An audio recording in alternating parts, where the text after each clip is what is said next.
무능한 통치자는 만번목을 배워도 모자랄 역사의 범죄자다. 이렇게 이제 키워드 문장을 뽑았습니다.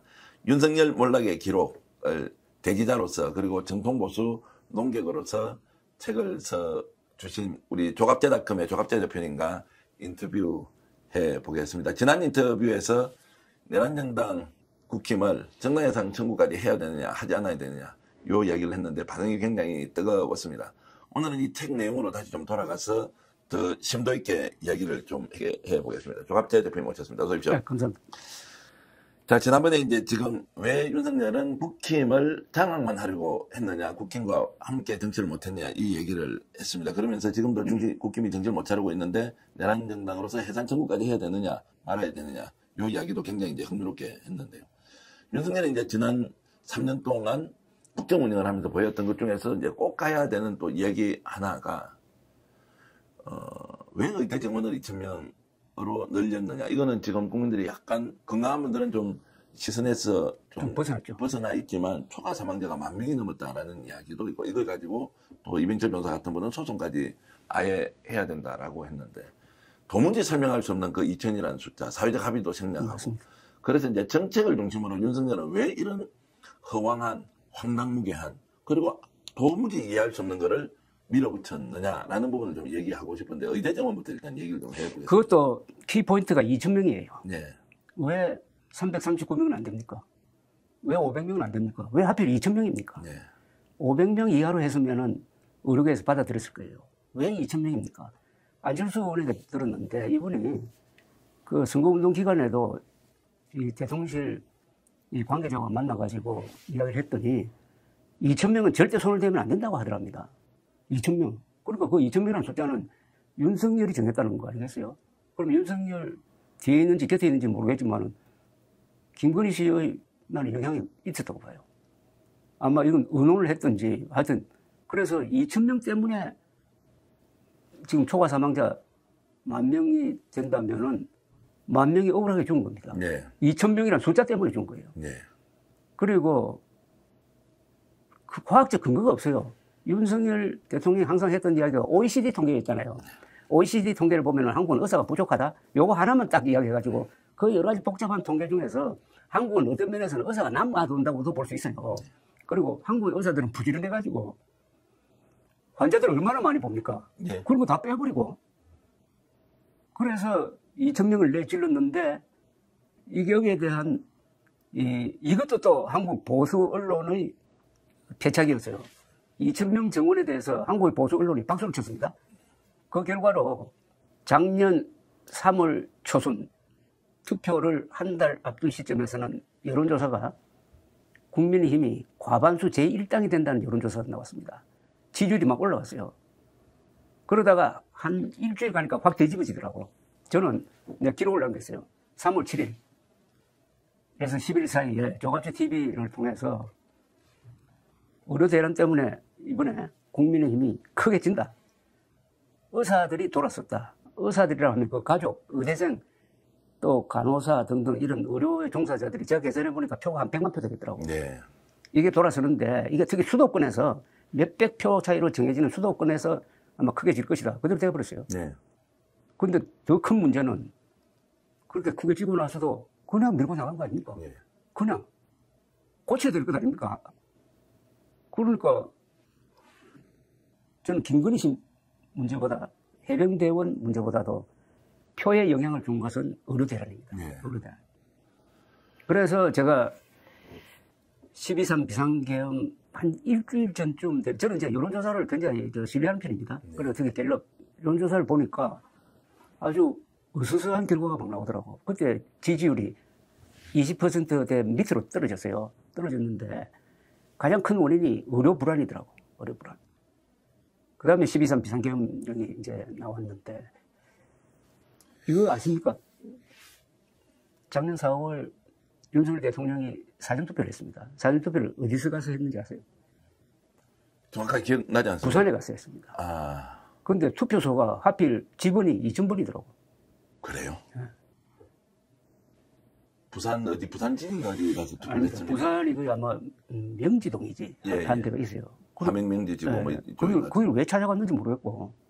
왜 하필까지 부산에 갔는지, 왜 하필 2,000번인지, 그 앞으로 좀 당부해야 될 부분이에요. 어떻게 취재하셨습니까? 취재한 다 보도됐습니다. 보도가 됐습니다. 그래서 주간조선에서 예. 김건희 씨하고 윤석열 정부는 2,000명을 2,000이라는 숫자를 좋아한다 해가지고 예. 2,000과 관련된 정책 발표 이런 걸 다 모으니까 한 10개 이상이 나오더라고. 예. 뭐 2,000이 행운의 숫자인지는 또 모르겠는데 오자는 뭐 자동차 번호판은 다 오자로 만들어서 뭐 5,000번 555 사용하는 또 근무 그 사무실은 5층으로 한다 뭐 이런 것까지 다 있으면 그 숫자에 대한 이제 맹신. 근데 그게 국정 운영을 하는 사람이 고려를 한다는 것도 아니 뭐 예를 들어서 들을 수는 있겠죠. 뭐 어디 가면 무엇이 좋다고 한다는 것은 이게 정치라는 게 워낙 불확실한 것이기 때문에 지금 그거는 다 이게 이제 추정인데 네. 그런데 추정이 합리적 추정을 하면 이거는 거의 사실에 준하는 무게를 갖게 되는 네. 겁니다. 합리적 추정을 하는 거예요. 그러니까 제가 안철수 의원한테 들었던 2,000명은 절대 손대면 안 된다.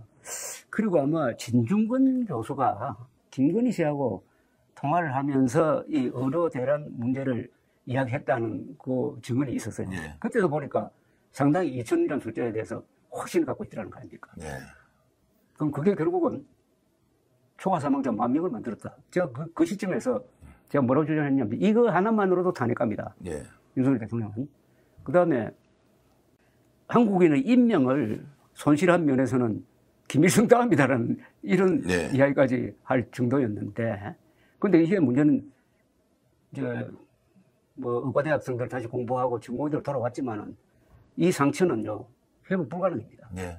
완전히 의사들 사이가 불신으로 전공의는 교수들을 미워하고 또 환자는 의사들 미워하고 해가지고 내상이 있어요. 내상. 그 결과는 결국 환자들이 다 뒤집어서 대학병을 비롯한 이제 그러니까요. 대형 병원의 응급실 환경은 이제 과거로는 돌아가지 못하거든요. 이게 신뢰관계입니다. 예. 환자와 의사 사이에는 서로 믿는 관계가 있어야 되는 거 아닙니까? 예. 그리고 그 전공의 의대생 그 앞에 그 교수들 이 다 도제 관계인데 이게 신뢰관계 무너지면 회복하기 어렵습니다. 굉장히 나쁜 사람들이었다 이제. 난 최악의 실수 봅니다. 예. 윤석열의 최악의 실정은 의료대란이다. 예. 세계 최고의 정교하면서도 아주 아슬아슬하게 균형이 잡혀 있는 한국의 의료 시스템을 그냥 뒤흔들어 버렸다. 역시 이제 내부의 통제 또는 견제하는 것은 국힘에서는 이제 도저히 할 수 없는 것. 윤석열 결정, 김건희 결정 하게 되면 안 가고는 다 죽을 수 있으니까 공천 그리고 수사에 대한 불안감 때문에 그런데 이제 국힘은 망해버리지 않습니까? 거기에 또 지적하지 않을 수 없는 것은 보수 언론입니다. 네. 국민의힘이 그렇게 저자세로 나오면은 보수 언론이라도 비판을 했어야죠. 안 했잖아요. 보수 언론이 다 박수 부대했다니까요.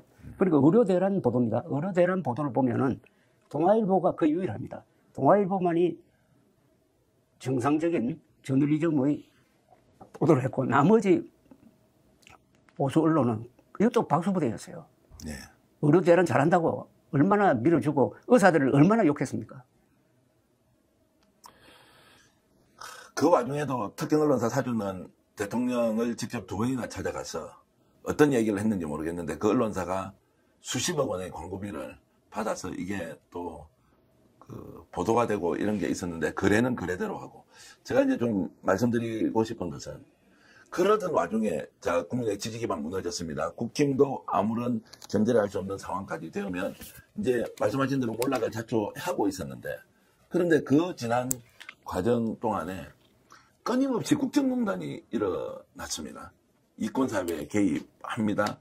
해외 ODA 자금 같은 거 지급할 때도 특정한 종교 집단과 손을 잡고 결탁하고 부정, 부패, 비리에 대해서는 상상 초월일 정도로 많은 행위를 또 하고 있는 이 부분은 어떻게 우리가 설명을 해야 되는 거죠? 그건 뭐 상당 부분은 김건희 특검에서 밝혀내야 될 부분이고 네. 그러니까 대통령 부인이 전면에 나서가지고 인사에 개입하고 인사 말고 정책에 개입한 예는 아마 우리 역사상 없을 거예요. 그거는 김건희 씨가 윤석열 대통령에 미치는 영향이 그만큼 압도적이었고 윤석열 대통령이 김건희 씨를 견제하지 못했다는 거죠. 네. 그래서 이런 일이 벌어졌는데 저는 이거는 김건희 특검이 사실대로 차분하게 어떻게 보면은 끝까지 밝혀내야 되고 그 면회관 어떤 변호사를 통해서 뭐 한동훈이 배신하지 않았으면은 뭐 좋은 길이 열렸을 것인데, 예. 뭐 영광 있는 길이 열렸을 예, 예. 그런 이야기를 했다는데, 김건희 측에서는 그 이야기 한 적이 없다고 부인을 하니까 또 말하기가 힘들지만은 그 뒤에 한동훈 씨가 딱 한마디 글을 올린 거 보면은 그러면 내관 매직과 불법 계엄도 비호해야 했다는 말입니까? 라고 했더라고요. 예, 예. 그다음 내관 매직이란 말이 딱 기억됐어요. 다른 의미가 이제 있다는 거죠. 그렇죠. 내관 매직은 자리를 파고하는 거니까. 예, 예. 그 다른 사람도 아니고 윤석열, 김건희를 누구보다도 잘 아는 한동훈 전 대표 입에서 내관 매직이라는 말이 나왔거든요. 공천 개입도 있을 수 있고 정부 그건 주요 내관 인사의 매직은 요구를 예. 공천 개입이고 뭐 국가기관의 어떤 자리를 뭐 준다든지 하는 거. 예. 뭐 거기에 대한 증언은 뭐 많이 나오고 있지 않습니까? 예. 그것도 김건희 씨가 이야기를 하는가. 지금 윤석열, 김건희 앞으로 어떻게 할 것 같습니까? 수사 재판도 뭐 제대로 받지 않고 기소는 돼서 이제 어쨌든 형량이 뭐 사법부에서 결정이 이제 되겠지만 여전히 이제 지금 현재 스탠스 인정하지 않는 걸로 계속 간다고는 보십니까? 그럴 수밖에 없잖아요. 예. 돌아갈 수 없는 다리를 걷는 거는 이 거짓말을 한번 하기 시작하면은 돌을 수가 없거든요. 거짓말은 또 다른 거짓말을 필요로 합니다. 그래서 거짓말을 하려면 머리가 좋아야 된다고 해요. 과거에 거짓말한 걸 다 기억했다가 거기에 맞춰가지고 또 거짓말을 해야 되니까. 근데 그런 머리 좋은 사람 별로 없거든요.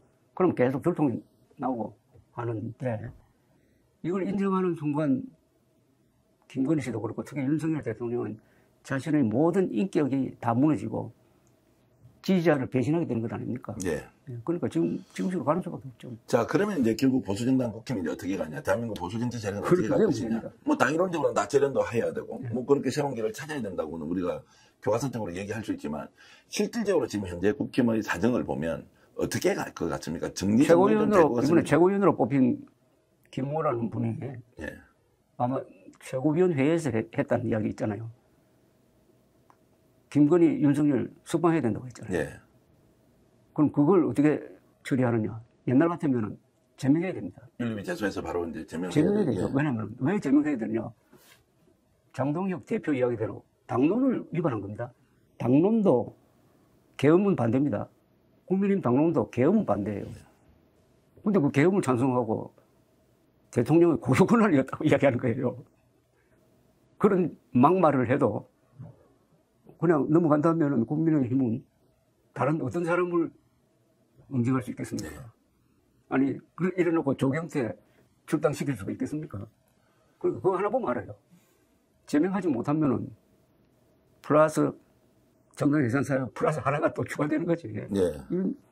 그런 걸 보면은 자체의 힘으로는 어렵고 외부의 변화가 있어야 될 것이고 외부의 변화는 여러 가지가 있을 수가 있고 지지율이 계속 떨어지는 거고 그 다음에 이제 특검 수사라든지 민주당의 정당 예산 드라이브라든지 이런 외부 요인에 의해서 내부의 변화가 일어난다면은 재선의 길이 열릴 것이고 없다면은 계속 지금도 짠물인데 계속 짠물로 가면은 결국 사해가 되어버리는 거죠. 사해. 네. 사해는 그 염도가 35%거든요. 네. 보통 바다는 3.5%입니다. 10배입니다. 그러니까 생물이 살 수가 없잖아요. 그럼 정상적인 정치인은 살 수 없는 지금 사해를 만들고 있는 게 장동혁 대표 체제. 그리고 그게 모든 게 부정선거 음모론입니다. 지금 장동혁을 뒷받침하고 있는 그 세력이 부정선거 음모론을 믿는 사람들이 핵심 아닙니까? 대선에서 300만 표창이는 윤석열 쪽에서는 생각보다 많이 얻은 거고 이재명 대통령 후보는 생각보다 적게 얻는데 자 그러면 이것 때문에 이제 졌지만 잘 싸웠다. 그렇죠. 국힘에서는 졌지만 잘 싸웠다. 이게 지금 국힘이 스스로 좀 바뀌지 못하는 또 굉장히 큰 일종의 환상 같은 걸 심어준 결과 아닌가라는 부분도 지적을 하셨습니다. 그게 치명적 실수였죠. 사실은 김문수 후보가 얻은 표는 의외로 많았거든요. 마지막에 한번 결집했잖아요. 네. 그걸 8%포인트 300만 표, 약 300만 표. 그 중에 물론 개혁신당 이준석 후보가 8.3% 가져가고 해서 계엄 찬성이냐 반대로 보면은 표차가 훨씬 더 커집니다만은 그래 놓고 한 달 동안 졌지만 잘 싸웠다 분위기에 휩쓸려 버렸잖아요. 반성을 거부한 거지. 네. 그 사이에 지지율이 20%, 42%가 반토막이 나버린 것 아닙니까? 지금도 거기서 회복하지 못하고 있죠. 일종의 정신승리인데 이런 이제 극우화가 결국 극우 쪽과 손을 이제 잡아버렸지 않습니까? 그렇죠. 그래서 이제 더 좀 전망적인 상황이 이어지고 있다는 것이고. 자, 그렇게 해서 그러면은 이제 보수정당이 재건되느냐 아니냐는 것은 결국 외부의 충격에 의해서 할 수 있지, 자체적으로는 이제 불가능하다. 이런 이제 진단도 해 주셨습니다. 그러면 지금 이제 대한민국의 보수라는 것, 좀 더 크게 가겠습니다. 보수정당이 아니고 보수라는 정치 세력들은 또는 보수라고 하는 우리 이런 이제 진영에서는 지금 이제 뭔가 이 국힘을 어떻게 바꿔야 한다는 구체적인 좀 제안이나 노력이나 이런 것들은 지금 있습니까? 어떻습니까? 지금은 이래서는 안 된다는 문제의식을 느끼고 있다고 봅니다. 예. 지금 국민의힘 지지하는 사람과 지지 안 하는 사람이 반반으로 나눠져 있거든요. 지지하지 않는 사람은 저는 막 맨정신 보수라고 이렇게 부릅니다. 합리적 보수, 상식적 보수. 그걸 가르는 기준은 부정선거 음모론을 믿는 사람은 그중간부터 보수가 아닙니다. 맨정신이 아니니까요. 네. 그런데 한국의 보수는 역사가 1948년 8월 15일 대한민국 정부 수립 초대 대통령 이승만으로부터 시작되거든요. 이승만의 자유민주주의 건국정신, 그 다음에 박정희의 부강병오선, 김영삼으로 대표되는 평화적, 합헌적 민주운동. 이게 한국 보수의 정치 이념입니다. 점점점 발전되어 왔죠. 그리고 보수는 그 한자 그대로입니다. 지킨다는 뜻도 있지만 고친다는 뜻도 있잖아요. 네. 뭘 보수한다. 예, 예. 그리고 보수는 자기 스스로를 항상 반성하고 하루하루 고쳐가야 됩니다. 그러나 이 고치는 방식이 개혁이 아니고 개선이라 해야 됩니다. 저는 개혁이란 말 참 싫어해요. 개선이라는 것은 조금씩 점진적으로 고쳐가는 게 한국의 보수 정신이고 그렇게 해왔어요. 오다가 윤석열을 만나는 바람에 완전히 그 보수의 정신이 망가져버리고 보수가 해온 게 뭐냐고 우리한테 묻는다면은 보수는 공산당하고 싸우고 그리고 전 근대적인 이런 세력 그러니까 조선조적 이런 잠재와 싸우면서 좋은 제도를 만들었습니다. 좋은 제도를 만들어가지고 문명을 뒷받침해가지고 문명 건설 세력입니다. 네. 가장 위대한 문명 건설 세력이 한국의 보수인데 윤석열을 만나면서 이렇게 되어버렸다 이거죠. 네. 그래도 보수층이 남아있어요. 네. 그 보수층이 살아있다는 게 김문수 지지 42%입니다. 그리고 플러스 이준석 지지 이준석 지지까지 합치면 50%가 된다는 거예요. 예, 예. 50%. 보수층은 건재합니다. 그러나 보수 세력은 윤석열과 동반자적 관계를 형성하면서 거의 괴멸 상태로 들어가 버렸어요. 보수 세력이라고 하면은 보수 언론, 보수 지식인, 그리고 보수 운동 세력입니다.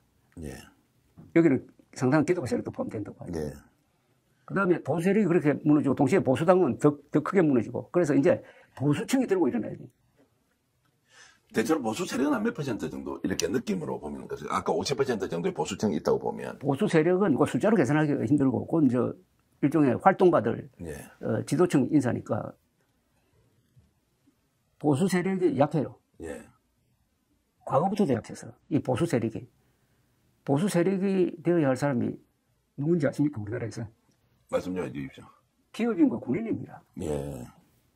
어디든지요. 유럽에서 이게 대결 구도가 형성이 되면은 왼쪽에 서는 사람은 지식인, 농민, 노동자, 오른쪽에 서는 사람은 항상 종교인들, 예. 지주들, 자본가들, 그다음에 군 장교단이거든요. 예. 근데 한국에서는 기업인도 군인도 내가 보수라고 생각하는 사람이 별로 없어요. 예. 예. 그 사람들이 보수가 안 되면은 예. 체제 지키기가 힘들어요. 그것은 보수의 이제 논리나 이런 장점들이 제대로 전파가 안 되니까. 맞습니다. 바로 그겁니다. 지금 중요한 걸 지적하셨는데 한국 보수 세력이 실패한 거는 보수의 철학, 보수의 논리를 확산시키지 못했어요. 의식화를 하지 못했어요. 보수 의식화에 실패했습니다. 그것은 뼈저리게 반성해야 돼요. 왜 실패했느냐? 나를 닮아라고 했어요. 나를 닮아라. 나를 닮아라면은 반공 보수를 닮아라는 건데 그런 논리로 2030을 설득할 수 있느냐 이거예요. 다행히 그래도 이준석으로 대표되는 젊은 보수가 좀 잘하고 있다고 봅니다. 네. 예. 근데 이렇게 이제 지금 국힘 또는 아까 보수 세력에 대해서 비판적 시각을 이제 갖고 계시면 다른 쪽에서 그 세력들은 조갑재 대표님을 저 봐라 이재명 편이네 민주당 편이네 이번 대선에도 이재명 편 들었다 이렇게 하면서 갈라치기를 하면서 엄청나게 공격을 하는 게 또 사실이지 않습니까? 그렇죠. 민주당 쪽에서는 조갑재 대표님을 좀 의심을 하고, 국힘 쪽에서는 조갑재 대표님을 막 저쪽 편이라고 공격을 하고, 이런 거를 이제 언론인 위치에서 이렇게 당할 때는 어떤 나는 그런 공격을 수십 년 동안 당했어요. 그래서 네. 그런 사람 할 때마다 하는 이야기가 그럽니다. 나는 사실은 보수라고 하면 내가 아니라는 이야기는 안 하지만은 예. 나는 기자니까 항상 사실을 따라가는 사람이다. 예. 내가 믿는 거는 사실하고 헌법 아니겠습니까? 예. 다만 그걸 또 공정하게 해야 되니까 나는 항상 중앙선을 달리는데 이 세상이 왼쪽으로 탁 가버리면 나는 극우가 되는 거예요. 예. 또 오른쪽으로 가면은 나는 좌파가 되는 거라. 아. 그 저는 변한 게 없어요. 예. 저는 사람에 충성하는 사람이 아니고 윤석열 식으로 이야기하면은 나는 팩트에 좀 충성하는 사람이라고 그래 보여지고요. 그러니까 요새 뭐 이런 이야기 저런 이야기 많이 듣는데 제가 그동안에 해온 것을 하나로 요약하면 거짓말과 싸우는 역할을 했어요. 네. 거짓말 킬러라고 저를 제가 자평하기도 하는데 저는 좌든 우든 음모론과 싸워왔습니다. 음모론과 싸우니까 양쪽으로부터 계속 욕먹지. 네. 광우병 선동, 천안함 폭침이 북한 소행이 아니라는 선동, 이런 것과도 싸우고, 광주에 600명의 북한군이 들어왔다는 그런 거짓말과도 싸우고, 박원순 씨의 아들이 가짜 신검을 해가지고 병역 기피했다는 그런 거짓말과도 싸우고, 그 다음에 요사이는 부정선 음모론과 싸우고, 네. 뭐 이렇게 해왔어요. 그러니까 언론인으로서 이제 사실을 가지고 하시는 분들은 저는 뭐 잘 알고 있기 때문에. 그래도 불편한 질문 하나 드리면, 조갑재 대표님은 유독 이준석 개혁신당 대표에 대해서는 애착과 애정을 그렇습니다. 가지고 있다, 이제라고 하는데, 그렇습니다. 이준석은 그러면 맑고 깨끗하고 올바른 길을 가져왔느냐, 뭔가 지금 여러 가지 좀 부정적인 시각이 있는 것도 사실이죠. 사실이죠. 네. 이번에 전번 그 TV 토론 때, 네. 마지막 토론 때 그 실수, 이성 폄하 발언, 예. 아니, 젓가락 발언. 예, 그러니까. 예, 그런 게 이제 이준석 대표가 극복해야 될 저 인간적 성숙이 필요한 부분이거든요. 네. 그것 말고는 합리적인 사람이에요. 그리고 말과 글이 되는 사람이에요. 그리고 거짓말을 안 하려고 노력하는 사람이고, 네. 그 다음에 IT 기술, 그리고 전략이 있어요. 그 가장 큰 전략은 대선 전략입니다. 왜냐하면 대선 전략을 잘 세워야 정권을 차지합니다. 과거에 정권을 차지하려면 전쟁을 해야 됩니다. 쿠데타 해야 돼요. 그다음 머리를 써가지고 정권을 차지해가지고 결국 윤석열을 도와준 셈인데 어쨌든 그게 있어요. 그래서 저는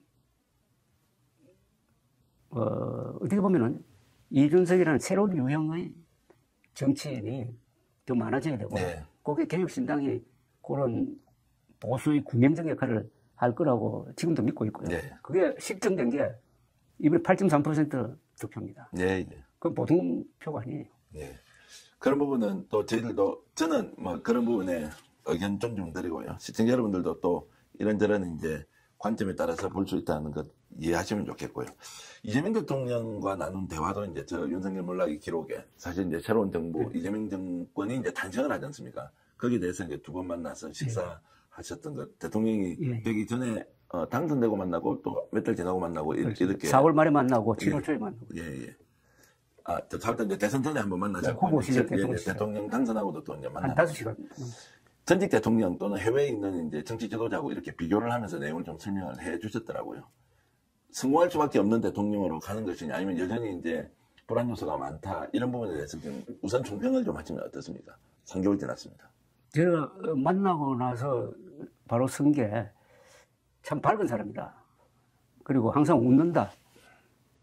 농담 진담 섞어서 장명을 잘한 것 같다. 특히 그 이슬제자의 밝을 명자거든요. 네. 이 밝을 명자가 굉장히 중요한 한자입니다. 그 날일일이잖아요. 날일 달월이죠. 달월이죠. 그래서 소설가 이병주 선생이 사나라는 소설을 신동아에 연재하면서 그 발문으로 태양에 바래면은 역사가 되고 월광에 물들면 신화가 된다. 이렇게 했었어요. 그래서 밝아도 이 성격이 달라요. 태양의 밝음과 달빛의 밝음이 다르잖아요. 네. 어떻게 보면 하나는 아버지, 어머니를 이렇게 상징하는 건데 아주 신비한 글자인데 밝을 명자 들어가 있는 이름을 가진 대통령이 두 사람이잖아요. 또 한 번 더 있잖아요. 이명박. 아, 맞네요. 그런데 두 사람이 공통점이 있어요. 일머리를 하는 사람이야. 예. 그래서 첫 인상이 굉장히 안정적이라고 봤습니다. 대통령은 항상 텔레비전에 얼굴이 비치니까 그 표정이 그 시대를 결정합니다. 레이건 대통령이 1980년대에 미국을 이끌었는데 그 사람이 배우 출신이기도 하지만 항상 당당하게 보이고 항상 웃고 그래서 완전히 미국이 다시 살아났잖아요. 네. 카터 때 죽수다가. 그래서 공산주의를 총 한 방 안 쏘고 무너뜨리는 그 역할을 했는데 이재명 대통령의 가장 큰 장점은 그 얼굴이라고 보고요. 얼굴이라는 것은 그 성격의 반영이거든요. 그런데 대통령이 되고 나면 달라지는 경우가 있어요. 네. 저는 역대 대통령 중에 대통령 되고 나서 사람이 바뀌는 경우를 몇 번 봤습니다. 그건 이제 표변인데 대통령 되고 나서 만났더니 그냥 그대로더라고요. 그래서 제가 대통령직을 참 즐기고 있는 것 같습니다라고 했습니다. 네.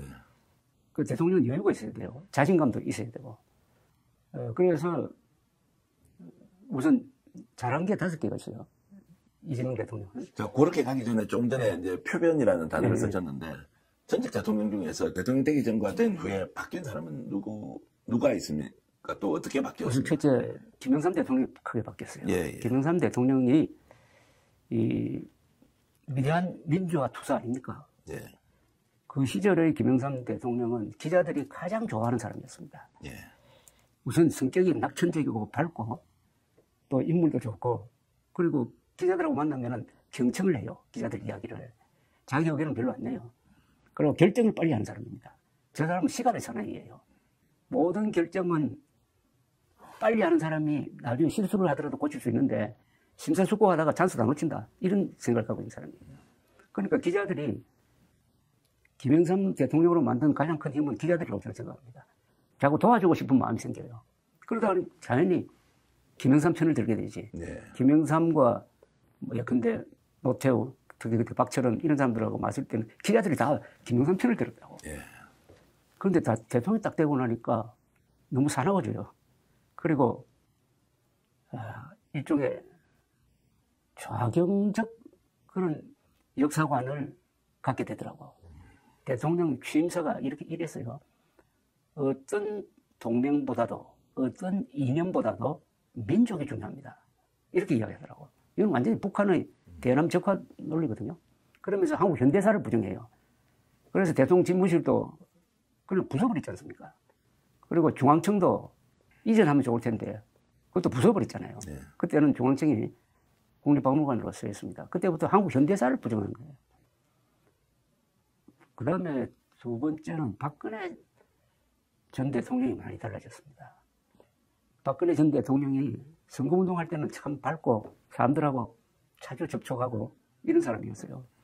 대통령 당선된 후부터 과거의 영예 시절로 돌아간 것 아니냐 한 정도로 사람을 네. 안 만나고 나중에는 비서실장 만나기도 어려웠다는 거 아닙니까? 예, 예. 그 비서실장 지내신 분들의 이야기가. 근데 이재명 대통령은 뭐 변함이 없는 것 같아요. 예. 여전히 밝고, 그러니까 대통령 되기 전에 만났을 때와 대통령 된 뒤에 이렇게 만나는 게 이제 느낌은 변함이 없었고, 그냥 굉장히 이제 밝은 이런 모습을 보였다는 것이고, 대화를 해보니까 국정 운영에 대한 자신감 이런 건 충분히 이제 느끼셨겠네요. 이게 새로 발견한 게 있는데요. 이재명 대통령이 말을 잘하는 사람입니다. 말을 정확하게 하고, 짧게 하고, 쉽게 해요. 이번에 트럼프 대통령하고 만나서 트럼프 대통령을 잘 설득한 것 아닙니까? 그때도 보면은 말을 짧게 하고 쉽게 하고 그리고 정확하게 해요. 이게 내가 기자들한테 후배 기자들한테 항상 이야기하는 게 그거예요. 좋은 기사 명문 쓰려고 하지 마라. 문장을 짧게 써라. 그리고 정확하게 써라. 쉽게 써라. 이렇게 이야기해요. 근데 이재명 대통령은 그걸 말로 하더라고. 네. 근데 대표님 그게 얼마나 어렵습니까? 짧게, 그게 정확하게, 어렵습니다. 쉽게 한다는 게 이게 가장 어려운 건데. 가장 어려운 겁니다. 가장 어려운 걸 근데 그냥 자연스럽게. 그 취임 첫 기자회견 있잖아요. 예. 기자회견은 보니까 길더라고. 하고 싶은 얘기가 너무 많아요. 너무 많아가지고 예, 예. 그리고 긴데 역시 트럼프란 상대가 있으니까 긴장되잖아요. 예. 긴장되면은 말을 이렇게 해야 돼요. 그런 자리에서는. 그러니까 긴장된 상태에서 하는 말과 긴장이 빠진 상태에서 하는 말이 다릅니다. 그래서 저는 이재명 대통령이 항상 그 긴장을 유지해 줬으면 좋겠다는 생각이 들어요. 국정 운영 전반은 이제 100일 가까이 지금 이제 치달아 뭐 정신없이 달려왔습니다. 어떻습니까? 점수 몇 점 정도 줄 수 있을 것 같습니다. 점수 이야기하기 전에 우선 이렇게 한번 따져보자고요. 잘한 거. 잘한 거는 청와대 돌아간 거 참 잘했어요. 예. 그 다음에 이 소통을 지금 잘하고 있습니다. 그리고 R&D 예산을 이번에 대폭 늘렸어요. 그건 대통령만 할 수 있는 아주 잘한 거라고 생각합니다. 그리고 의료 대란 1단 수습을 했다고 봅니다. 그 다음에 한미일 관계를 현재로는 안정적으로 유지하고 있습니다. 여기 5개입니다. 그런데 좀 앞으로 문제가 되겠다는 것도 적지 않죠. 어떤 겁니까?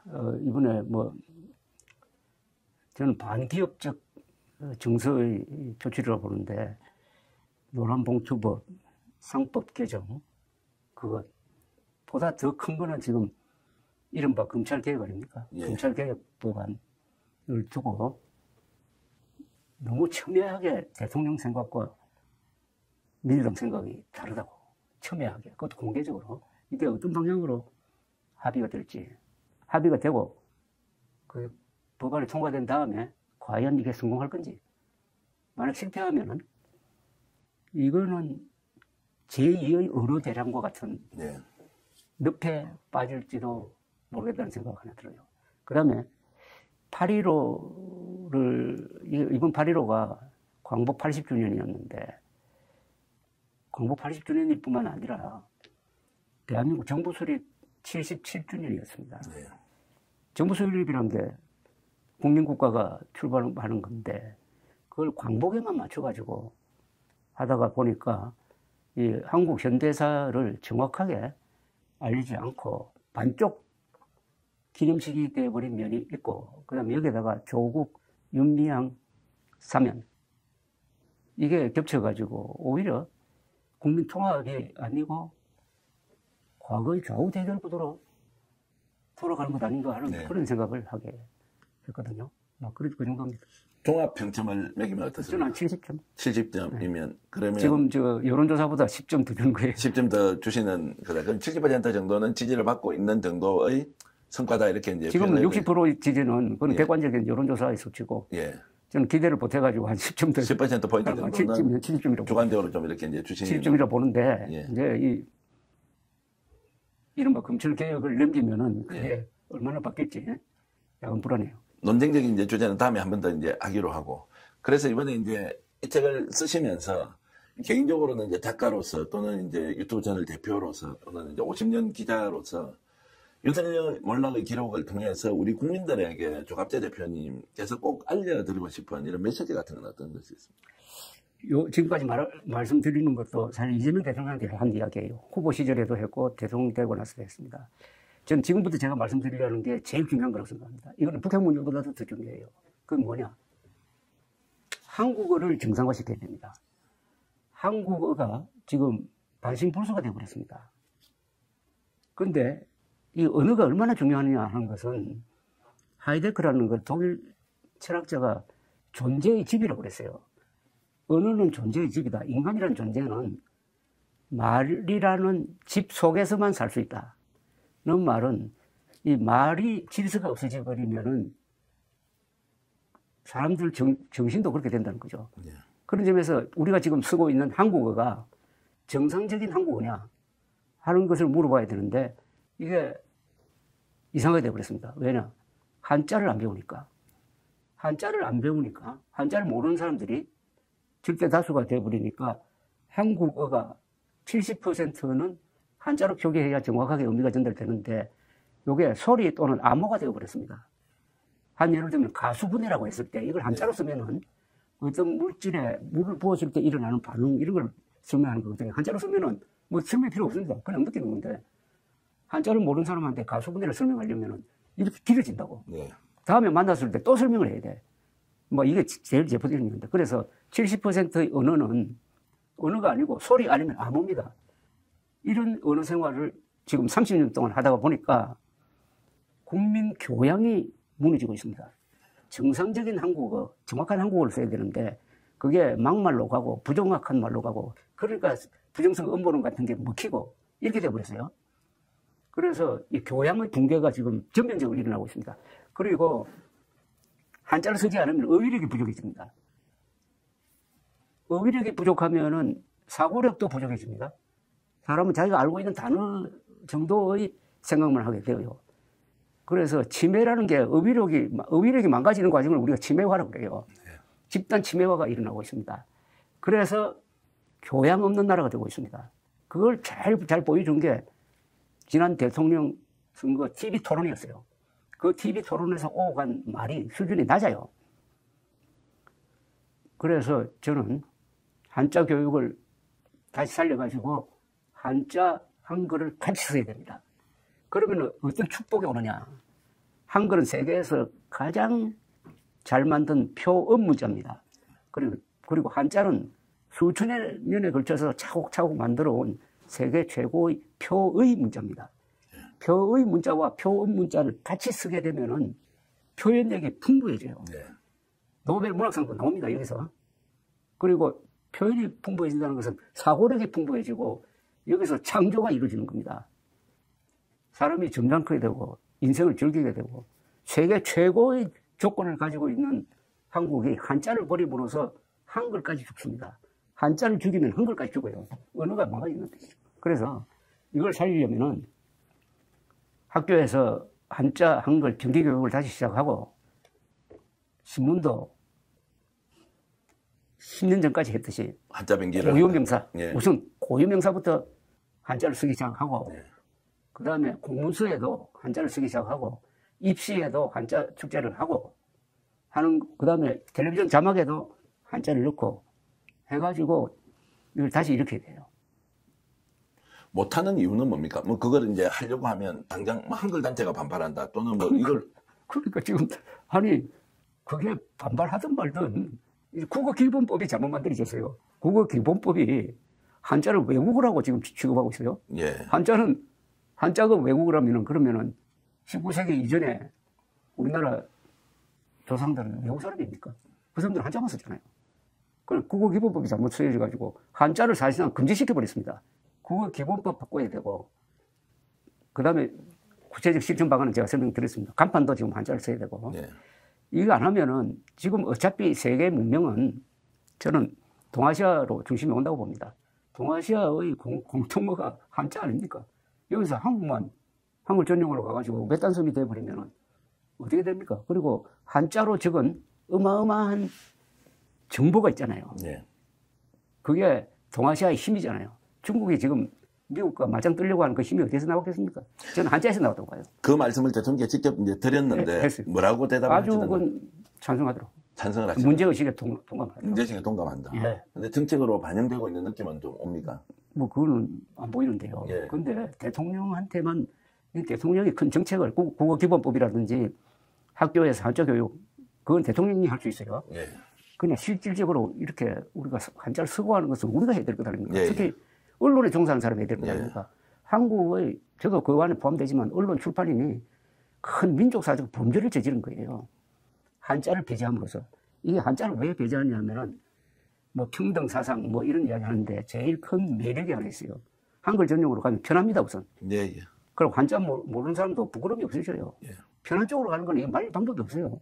기자촌 시절에 한번 많이 알면 똑똑한 사람이고. 그러니까 예, 과거에 그렇죠. 뭐 한자 많이 한다고 어서되는 거 예. 그게 대한 반작용도 있고. 그런데 하나 요새 컴퓨터가 도입돼가지고 쓸 필요 없잖아요. 그렇네요. 얼마나 편리해졌습니까? 예. 읽기만 하라는 거죠.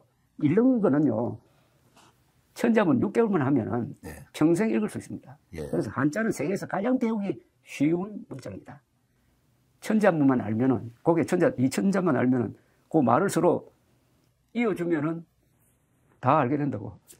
오늘 참 원로언론이시면서 보수농계 그리고 조갑제닷컴의 대표이신 우리 조갑제 대 선배님이시면서 참 주옥 같은 말씀, 귀한 말씀 잘 새기겠습니다. 여러분들도 생각이 갖고 다름의 문제가 아니라 이런 관점으로 우리가 쳐다봐야 한다. 그리고 용기 있게 정리해 나가면서 윤석열의 정말 몰락 기록을 또 역조로 남기고 있는 이 책 저도 감독하면서 너무 재밌게 읽었는데 시청자 여러분들께서도 스픽스를 좋아하시는 것만큼 이 책에 대해서 관심 가지고 직접 사서 읽어주십사 하는 말씀을 드리겠습니다.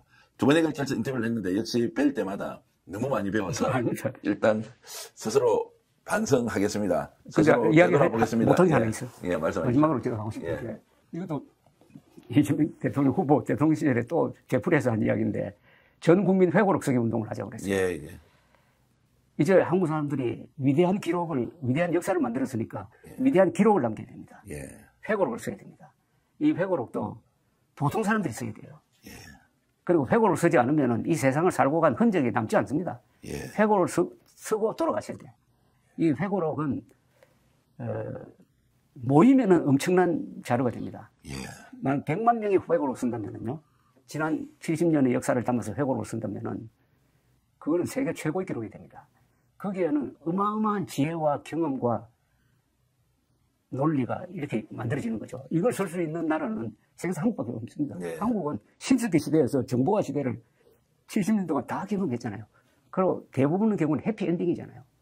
이걸 써가지고 국가가 이걸 관리를 하고 그 다음에 영어로도 번역을 하고 이거 오픈 소스로 하면은 이렇게 AI하고도 연결되고 네. 특히 외국 사람들이 근데 아프리카 어느 나라가 우리 좀 산림 녹화를 해야 되는데 이거 한국의 그 회고록으로 들어가면은 산림 녹화를 했던 공무원들이 회고록이 있다. 그거 검색 한번 해보자. 이렇게 되는 거 아닙니까? 인류 유산이 되는 거예요. 그 말씀은 만약에 모든 권한을 조갑재 대표께서 갖고 계신다면 한 몇 명 정도의 회고력, 뭐 일종의 자서전 형식일 수도 있고 어쨌든 그런 거를 쓴다면 몇 명 정도를 쓸 수 있도록 하면 제일 좋겠습니다. 이거 전 국민 회고록입니다. 그리고 5천 뭐 200만 아니, 그 목표는 그렇게 잡고 예. 보통 사람들이 써야 됩니다. 예. 잘 나가는 사람들은 회고록 쓰고 있어요. 예. 보통 사람들의 위대한 생애를 써야 돼요. 예. 그리고 얼마나 좋습니까? 지금 뭐 쓰는 방식도 편하게 쓸 수 있고 그리고 제가 아는 어떤 집안은 온 가족이 있어요. 온 가족이 아버지를 중심으로 해가지고 아버지가 쓰면 아들이 도와주고 해가지고 나온 책들이 들어 있습니다. 이미 이 운동이 벌어지고 있어요. 그러니까 국가적 차원에서 이거를 세계적 자료로 만들자는 게 그래서 우선 많은 사람들이 써야 되고요. 보통 사람들이 써야 되고요. 이거를 한 분만 기한을 할 게 아니라 이런 회고록 쓰는 습관을 유지 발전시켜가지고 과거에는 일기를 썼잖아요. 네. 일기 쓰면 회고록 됩니다. 그러니까 일기 쓰는 것 이상으로 이렇게 하면은 이게 국민통합이에요. 예. 글을 쓰는 순간부터 사람이 순수해지거든. 그리고 감사하게 되지 않습니까? 예. 부모에 대해서, 국가에 대해서. 이게 습관화될 때, 회고록 쓰기 운동이 습관화될 때, 그냥 국민성도 달라지고 역사도 달라집니다. 한 몇 명 정도 쓰면 되겠습니까? 제가 이제 최소한 100만 명 써요. 100만 명 정도, 5천만 우리 국민 중에서 그래서 100만 100만 명 써야 됩니다. 100만 명 정도. 100만 명 쓰면요, 세계 최대의 기록입니다. 예. 지난 70년의 역사를 100만 명이 썼다고 그러면 세계를 바꿉니다, 그게. 또 인류- AI가 있잖아요. 예.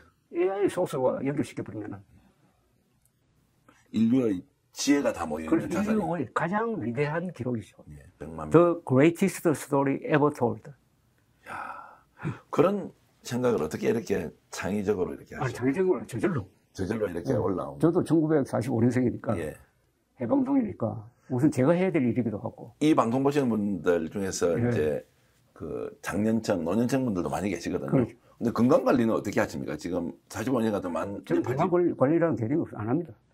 항상 바르고 맑게 이렇게. 항상 돌아다니고 예. 재밌게 살죠. 예. 하여튼 오늘 인터뷰하면서 많이 배워서 자주 모시고 또 조갑재 대표님 말씀을 듣겠습니다.